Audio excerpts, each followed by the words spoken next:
সবাইকে আমন্ত্রণ জানাচ্ছি চ্যানেল 24 এর নিয়মিত স্বাস্থ্য বিষয়ক আয়োজন হেলথ ফর লাইফ অনুষ্ঠানে, powered by team pharmaceuticals limited.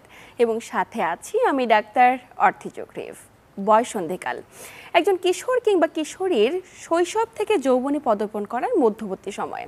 এই সময়টিতে যেমন কিশোর কিশোরীর শারীরিক পরিবর্তন পরিলক্ষিত হয়, তবে মানসিক স্বাস্থ্যের বিষয়ে আমরা কতটুকু সচেতন?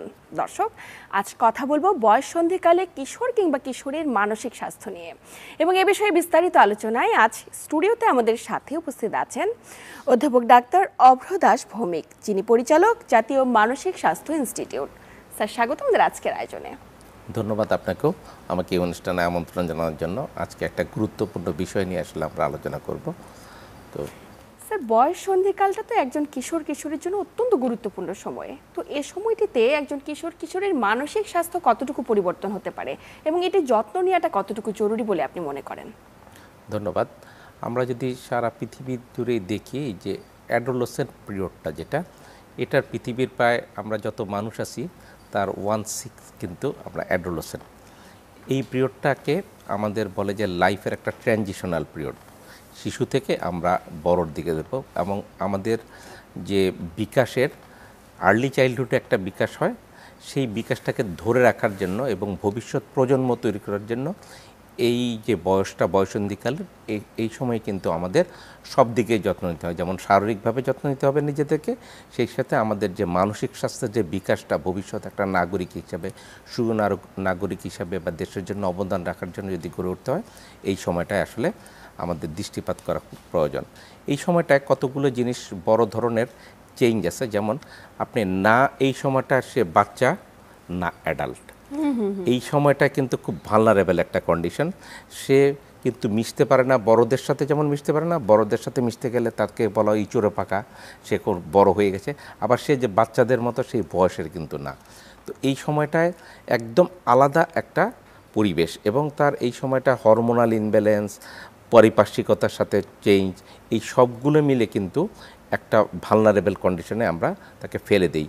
তো এই সময়গুলোতে আমাদের আসলে ওই শিশুদের যে বিকাশগুলো হয়, মূলত যে আমরা যদি কয়েকটা ভাগে ভাগ করি, যেমন একটা ইমোশনাল তাদের একটা পরিবর্তন হতে পারে। ইমোশনাল পরিবর্তনটা কি?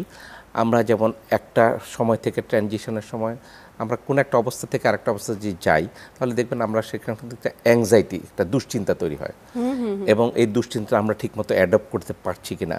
যদি কোনো কারণে আমরা ঠিকমতো ওই সময়টা অ্যাডপ্ট করতে না পারি, তাহলে কিন্তু এটা অ্যাংজাইটি ডিসঅর্ডারে পরিণত হবে, এবং অ্যাংজাইটি থেকে মাঝে মাঝে দেখা যায় কোনো কোনো সময় বিষণ্ণতা তৈরি হয়, যেটা মানে দুশ্চিন্তা বলেন, দুশ্চিন্তা থেকে মন খারাপের ভাবটা চলে আসে।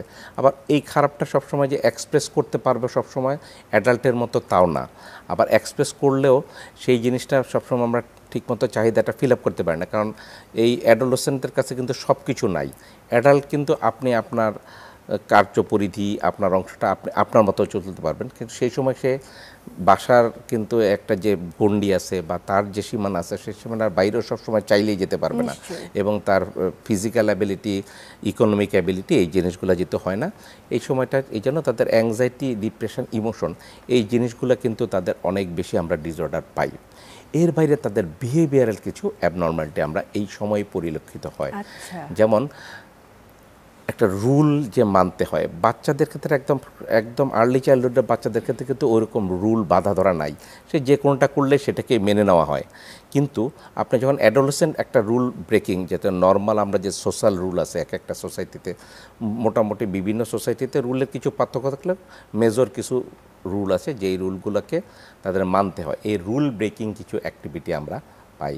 যেমন এইসব বাচ্চাদের মধ্যে কারো কারো থাকে যে স্কুল পালানোর অভ্যাস থাকে, কারো কারোর মধ্যে যখন অ্যাগ্রেসিভ ভাব থাকে, ভায়োলেন্ট অ্যাগ্রেসিভ বিহেভিয়ার থাকে তাদের প্রতিবেশীর প্রতি, তার পরিবারের সদস্যদের প্রতি, কিংবা স্কুলের ছাত্রছাত্রীদের বুলিং যেটা বলে, বুলিংয়ের শিকার হতেও পারে, আবার তারা বুলিং নিজেরাও করে।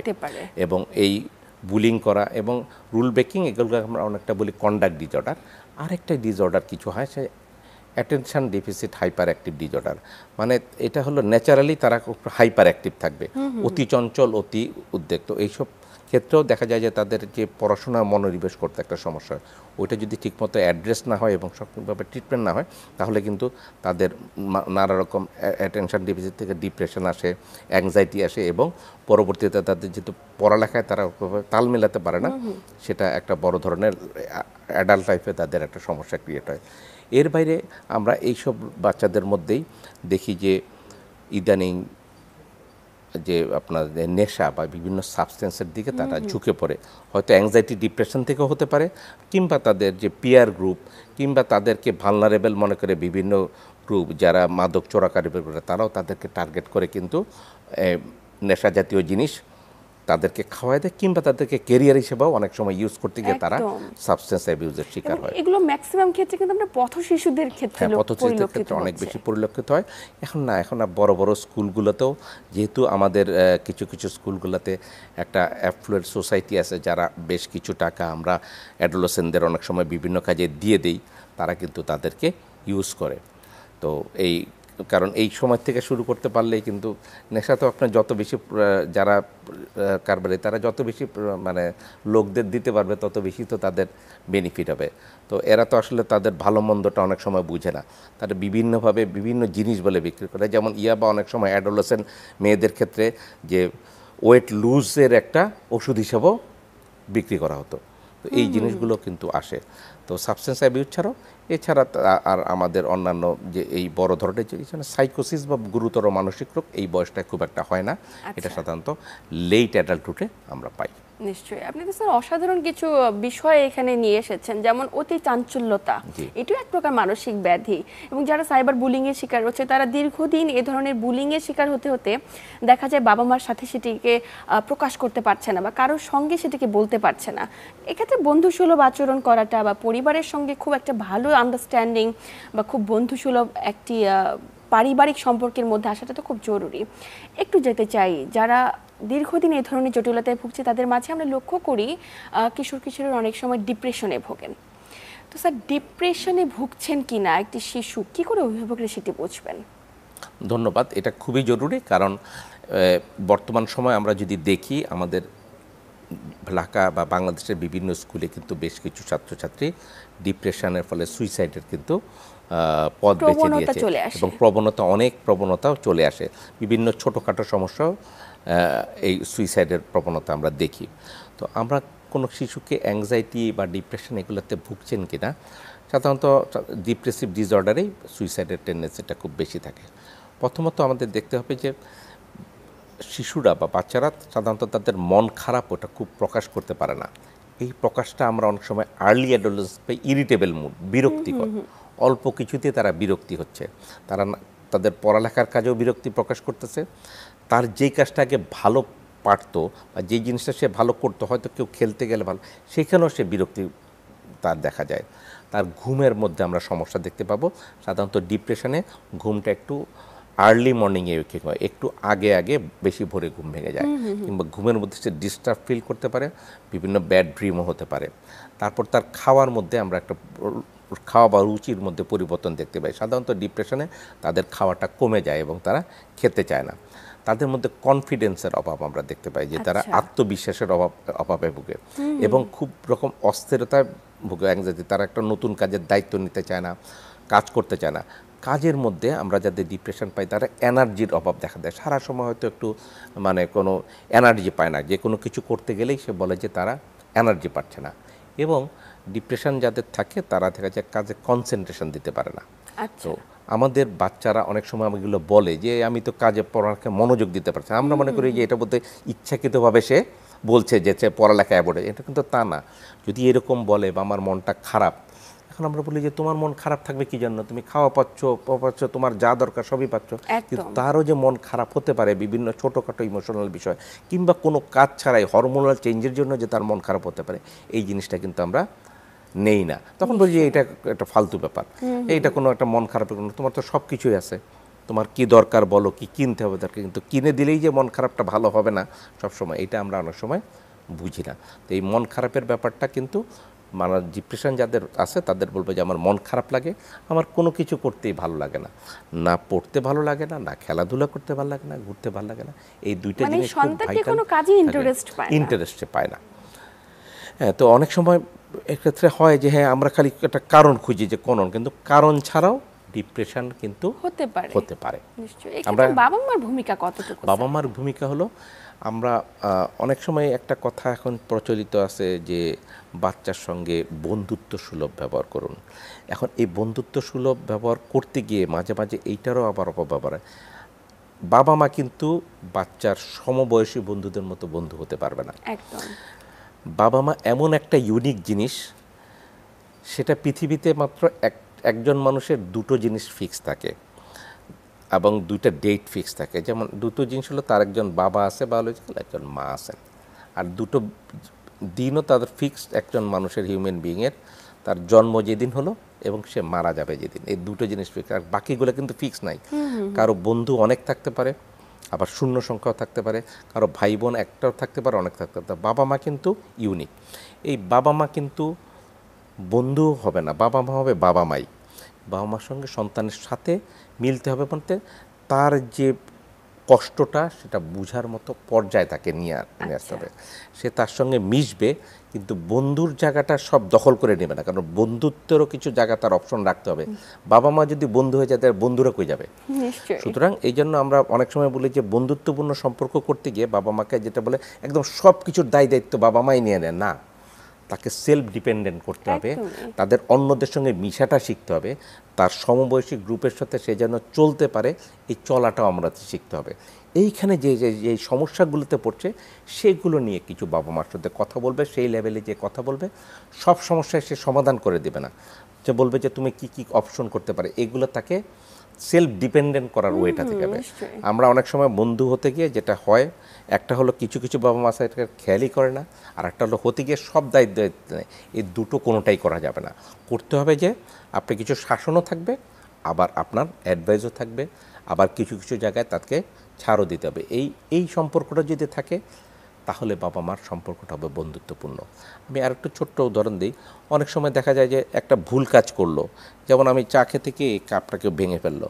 এখন কোনো বাবা মা যদি বলে এই কাপটা কে ভেঙেছে, এখন আমি বলবো, আমি চাইবো যে সে সত্য কথাটা বলুক, কিন্তু সত্য কথা বললে যদি আমি তাকে বকা দিই তাহলে কিন্তু হবে না। হ্যাঁ, সত্য কথা বলছে, ঠিক আছে বাবা এটা ভেঙেছো, কীভাবে ভেঙেছো ভবিষ্যতে জানা না হয়। কিন্তু আমরা কি করি, যদি আমি স্বীকার করি কথাটা, তাহলে অনেক সময় দেখা যায় এমন একটা কথা বলি এই জন্য পরবর্তীতে কিন্তু সে আর সত্য কথাটা বাবা মার কাছে বলে না, কিছুটা আতঙ্কিত হয়ে থাকে। সত্যটা বললে হয়তো বা আমার অনেক বেশি ঝাড়ি খেতে হবে, বকা খেতে হবে, কিংবা গায়ে হাত তুলবে, এবং এই ধরনের প্রবণতা কিন্তু বাবা মা রয়েছে আমাদের দেশে। তো স্যার, এই যে বাচ্চাগুলো এই ধরনের জটিলতায় ভুগছে, দীর্ঘমেয়াদী বা ক্রনিক ডিপ্রেশন, আমাদের দেশের অধিকাংশ বাবা মারা তো কখনো বন্ধুত্বপূর্ণ জায়গা থেকে ওই জায়গাগুলো বা ওই অবস্থানগুলো বোঝার চেষ্টা করে না। তো কখন চিকিৎসকের কাছে যাবেন, কিংবা কখন গুরুত্বপূর্ণ পদক্ষেপ নেবেন? হ্যাঁ, মূলত ধন্যবাদ। এই জায়গায় এইটা খুব গুরুত্বপূর্ণ যে সবসময় যে চিকিৎসকের কাছে যেতে হবে তা না, প্রাথমিকভাবে তারা নিজেরা সাপোর্ট দিতে চেষ্টা করবে। এক হলো বাবা মাকে বন্ধুর পর্যায়ে আসতে পারবে না, কিন্তু তাদেরকে সেলফ ডিপেন্ডেন্ট হওয়ার জন্য তাদের অ্যাডভাইস দিবে। আর যদি দেখে যে তার এই অ্যাডভাইসগুলো কিংবা এইসব ক্ষেত্রে তারা শিক্ষকদের সহযোগিতা নিতে পারে, যে তাদের ওখানে তার কোনো সমস্যা হচ্ছে কি না, স্কুলে কোনো প্রবলেম হচ্ছে কি না, এগুলো দেখেও যদি দেখে যে তার মন খারাপটার কোনো নির্দিষ্ট কারণ নাই, কোনো কজ খুঁজে পাচ্ছে না, কিংবা সে প্রতিনিয়তই বলছে তার ভালো লাগতেছে না, কাজ করতে ইচ্ছা করছে না, পড়তে ইচ্ছা করছে না, তখন আসলে ওই সময়টায় এবং বলছে যে আমি যদি মরে যেতাম তাহলে মনে হয় ভালো হতো। অনেক সময় আমরা বলি না সুইসাইড কথা ডাইরেক্ট, সেই সব ক্ষেত্রে আমরা কিন্তু চিকিৎসকের পরামর্শ নেওয়াটা খুবই জরুরি। নিশ্চয়ই। এই যে মরে যাওয়ার প্রবণতা এবং ক্রনিক ডিপ্রেশন থেকে আমাদের দেশের প্রেক্ষাপটে কিংবা বিশ্বব্যাপী অসংখ্য কিশোর কিশোরী কিন্তু আত্মহত্যার প্রবণতা কিংবা সুইসাইডাল অ্যাটেম্প্ট গ্রহণ করছে, এই বিষয়টিকে আপনি কিভাবে দেখছেন? হ্যাঁ, অবশ্যই এই বিষয়টাকে খুবই সিরিয়াসলি দেখব এবং খুব মানে গুরুত্বের সাথে বিবেচনা করি আসলে আমাদের বাবা মা নিতে হবে। কারণ ওই সময়টায় যদি আমরা সঠিকভাবে সাপোর্ট না দিতে পারি, ইমোশনাল যদি কোনো প্রবলেম হয়ে থাকে, সেটা ইমোশনাল সাপোর্টটা যেমন সাইকোথেরাপি বা কাউন্সিলিংয়ের মাধ্যমে দিতে হবে, তেমনি যদি ইমোশনাল সমস্যার বাইরেও তার ডিপ্রেশন দেখা দেয় তাহলে অ্যান্টি ডিপ্রেশন কিছু ওষুধ আছে, যেই জিনিসগুলো তাকে ওই অ্যাংজাইটিটা এবং ডিপ্রেশনটাকে তাকে রিলিভ করে, সেই ওষুধের সহায়তাও আমার প্রয়োজন হতে হবে। কিংবা তার সাচেস তার অ্যাটেনশন এডিএসডি আছে, হাইপার অ্যাক্টিভিটি আছে, কিংবা তার কোনো আমাদের অজান্তে কোনো এডিকশানে পড়ে গেছে, সেগুলো থেকে কিন্তু তাদের সুইসাইডাল টেন্ডেন্সি আসে যখন সে ছুটতে চায়। এটা অনেক সময় যে বাবা মার কাছে ফ্রি থাকলেও সমস্ত কিছু তো বলতে পারে না, সাইকিয়াট্রিস্ট বা সাইকোলজিস্টের কাছে গেলে কিন্তু সে ফ্রি তার কথাটা যদি প্রকাশ করতে পারে তাহলে ওই সমস্যাগুলো থেকে বেরিয়ে আসার পথ কাউন্সিলিংয়ের সাথে সাথে ওষুধের প্রয়োগ, দুইটার কম্বিনেশন করে ফ্যামিলিকে অ্যাটাচ করে যদি আমরা ট্রিটমেন্ট দিতে পারি তাহলে কিন্তু এই সুইসাইডগুলো আমরা প্রিভেনশন করতে পারবো। একদমই স্যার। এক্ষেত্রে যদি বাবা মারা শুরুতেই সচেতন হয়ে যায় কিংবা প্রাথমিক অবস্থায় তারা যদি নিজেরাই একটু কাউন্সিলিং করে, হয়তো বা চিকিৎসক পর্যন্ত যেতে হয় না, আর চিকিৎসকের কাছে যাওয়ার পরে যে আপনি যে ওষুধ গ্রহণের কথা বলছেন, আমাদের দেশের প্রেক্ষাপটে বাবা মারা মনে করে থাকে যে এই ওষুধগুলো একবার গ্রহণ করলে তাকে লাইফ লং কন্টিনিউ করতে হবে এবং এগুলো আসলে ঘুমের কারণ হতে পারে বা এই ওষুধগুলো খেয়ে বাচ্চাটি আরও বেশি অসুস্থ হয়ে যাচ্ছে, এ ধরনের একটি ভ্রান্ত ধারণা রয়েছে। এটি নিয়ে বলার কি রয়েছে? ধন্যবাদ। একটা ওষুধ তখনই একটা ওষুধ হিসেবে কারোর জন্য কার্যকর হবে যখন প্রত্যেকটা ওষুধে কিছু সাইড এফেক্ট থাকবে। আমরা ওষুধটা তখনই দিব যখন তার সাইড এফেক্ট থেকে গুড এফেক্টটা বেশি হবে, তখনই সেটা ওষুধ হিসেবে হবে। যদি কোনো কিছু কেউ মানে আপনি যদি সঠিক ডাক্তারের কাছে নিয়ে যান তাহলে তার জন্য ওষুধ প্রযোজ্য হইলেই দিবে। এবং এই ওষুধগুলো সাধারণত ঘুমের ওষুধ নয়। ঘুমের ওষুধগুলো যদি ডাক্তাররা সাধারণত দেয়, ইনিশিয়ালি খুব বেশি রকম সমস্যা যদি কেউ থাকে, কোনো কারণে অ্যাংজাইটি এত বেশি থাকে যে সে তাকে প্রিভেন্ট করতে পারতেছে না সুইসাইডাল, কিংবা তার ইমোশনাল, এগুলো সাধারণত অনেক সময় ইমোশনাল চেঞ্জ, যে অ্যাডোলেসেন্ট পিরিয়ডে কোনো একটা ইমোশনাল সম্পর্কে ব্রেকআপ হলো, কিংবা তার যে একাডেমিক পারফরমেন্স সে সঠিকভাবে করতে পারলো না। মানুষ পরীক্ষায় কিন্তু পাস ফেল আসেই, আমরা ফেলটাকে এমনভাবে নেই এটা মানে জীবন শেষ হয়ে গেল। এই অংশটা অনেক সময় বাবা মার নিজেরও আমরা চাপ দেয়, কিংবা নিজেও কেউ কিন্তু তার একাডেমিক পারফরমেন্স খারাপ হলে তার ভালো লাগার কথা না, এটা নিতে পারে না। ওই সময়টা ইনিশিয়ালি হয়তো সিডেটিভ ওষুধ কিছুটা বেশি দেওয়া হতে পারে, কিংবা কিন্তু লং টার্ম হিসাবে যেসব ওষুধগুলো সাধারণত দেওয়া হয় সেটা সাধারণত সিডেটিভ না। এবং শুধুমাত্র ডিপ্রেশন বা বড় ধরনের ডায়াগনোসিস হলে দীর্ঘদিন ওষুধ আসলে দেওয়া দরকার, অ্যাটলিস্ট 6 মাস না দিলে আসলে ওইটা পরবর্তীতে আবার তার পুরোপুরি না গেলে, রিজলভ না হলে তার আবার প্রবণতা থাকে। আর কিছু কিছু ওষুধ এখন আমরা বলবো যে বাংলাদেশে এমন যে ওষুধ আছে উন্নত বিশ্বের সাথে তাল মিলিয়ে প্রায় সবগুলো ওষুধই যেগুলো উন্নত বিশ্বে আছে সেগুলো আছে, এবং এইসব ওষুধগুলোর সাইড এফেক্ট কিন্তু খুব কম, সামান্যই। তার গুড এফেক্ট যেটা পাওয়া যাবে সেটার থেকে সাইড এফেক্ট অবশ্যই অনেক কম, বেশিরভাগ ক্ষেত্রে তাই। এবং যদি সঠিকভাবে ডাক্তারের কাছে নেওয়া হয় এবং সে সঠিকভাবে চিকিৎসা যদি ডাক্তার দিতে পারেন তাহলে আমি মনে করি যে যেই ওষুধগুলো আমরা ব্যবহার ইদানিং করছি সেগুলোর গুড এফেক্টটাই বেশি। কিছু প্রত্যেকটা ওষুধে কিছু সাইড এফেক্ট থাকে, এটা আমাদের কিছু কিছু ক্ষেত্রে তার যে রোগের বিবেচনায় ওভারলুক না করলে আসলে কোনো ওষুধই যদি না দেওয়া হয় কিছু কিছু ক্ষেত্রে যে খালি ইমোশনাল সাপোর্ট দিয়ে ওই অস্থিরতাটা কভার করা যায় না।